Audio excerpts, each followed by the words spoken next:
আমরা গণ অভ্যুত্থানের পরে যেই জাতীয় ঐক্যের স্বার্থে বাংলাদেশের স্থিতিশীলতার স্বার্থে গত 1 বছর ধরে গণ অভ্যুত্থানের শক্তি, বৈষম্য বিরোধী শক্তি, জাতীয় নাগরিক পার্টি বারবার ছাড় দিয়ে গিয়েছে, কিন্তু ছাড় দিতে দিতে আমরা শেষ প্রান্তে এসেছি।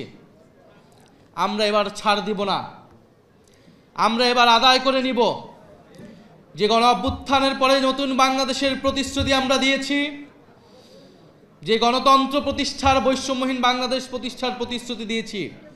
অন্তর্বর্তী সরকার যেই প্রতিশ্রুতি দিয়ে, যেই শহীদের রক্তের উপর দিয়ে প্রতিষ্ঠিত হয়েছে, সেই প্রতিশ্রুতি আদায় না করে এই সরকার যেতে পারবে না। সেই প্রতিশ্রুতি বাস্তবায়ন না হওয়া পর্যন্ত কোনো রাজনৈতিক দল ক্ষমতায় আসতে পারবে না। ফলে আমরা এখনো বলবো, আসুন জাতীয় ঐক্যের স্বার্থে, স্থিতিশীলতার স্বার্থে আমরা সেই প্রতিশ্রুতিগুলো একে একে পূরণ করি।